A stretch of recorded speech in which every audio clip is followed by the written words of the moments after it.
ઉપલેટાના ડુમિયાણી ગામે આવેલી વ્રજભૂમિ આશ્રમ શાળાની ઉત્તર બુનિયાદી શાળામાં ધારાસભ્ય ડોક્ટર મહિન્દ્ર પાડલિયાની પ્રેરક ઉપસ્થિતિમાં શાળા પ્રવેશોત્સવ યોજાયો હતો. આ મહોત્સવ અંતર્ગત ધોરણ 9 અને 11માં પ્રવેશ મેળવનાર 193 વિદ્યાર્થીઓને કુમકુમ તિલક કરી અને મોં મીઠા કરાવી હર્ષોલ્લાસ સાથે પ્રવેશ અપાયો હતો.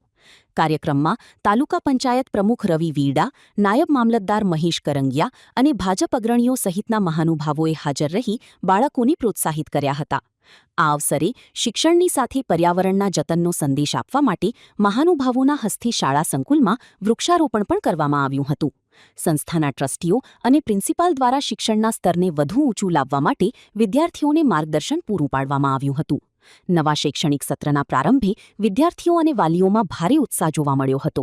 મારું નામ હરિભાઈ ભાણાભાઈ વાળા છે. હું ડુમિયાણી માતૃશ્રી વિદ્યમ ઉત્તર બુનિયાદી વિદ્યાલયના આચાર્ય તરીકે સેવા બજાવું છું.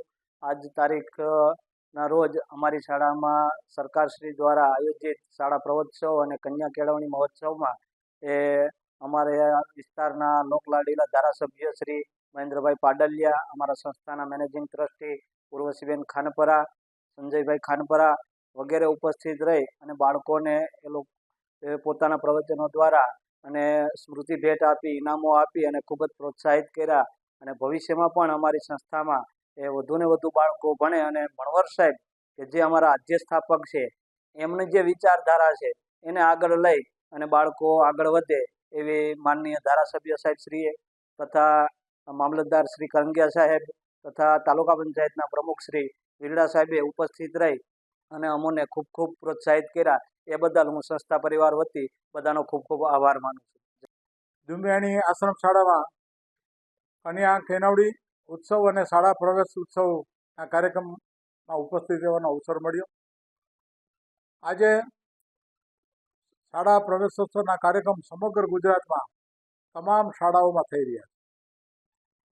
સ્વામી વિવેકાનંદજી એવું કહેતા કે બાળકમાં રહેલી તમામ શક્યતાઓ ને બહાર કાઢવાનું કામ એ વર્ગખંડમાં થાય છે અને તેના માટે શિક્ષણનું ખૂબ જ મહત્ત્વ છે.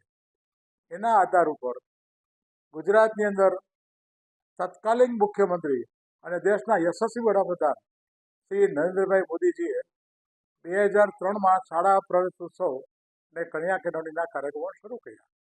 ત્યારે મારી માન્યતા મુજબ લગભગ 30થી 35% બાળકોનું નામાંકન જ ન થતું. આજે 100% બાળકોનું નામાંકન થાય છે અને એના ડ્રોપઆઉટ રેશિયો પણ almost near to zero dropout ratio થઈ ગયો. શાળાના શિક્ષણનું ખૂબ જ મહત્ત્વ છે. રાજ્યનું, દેશનું ભવિષ્ય એ બાળકોના શિક્ષણ ઉપર જ છે અને જેટલું બાળકોનું શિક્ષણનું ઘડતર થશે એને ક્વોલિટી એજ્યુકેશન મળશે. ટેકનોલોજી આધારિત એજ્યુકેશન આજે સ્વાભાવિક થઈ ગયું છે. સરકારી શાળાઓની અંદર ખૂબ જ આધુનિક ટેકનોલોજી સહિતની સુવિધાઓ ઉપલબ્ધ છે અને આજે શિક્ષણનું સ્તર સમગ્ર ગુજરાતની અંદર ફ્રોમ KG ટુ PG ખૂબ જ ઊંચું આવ્યું છે.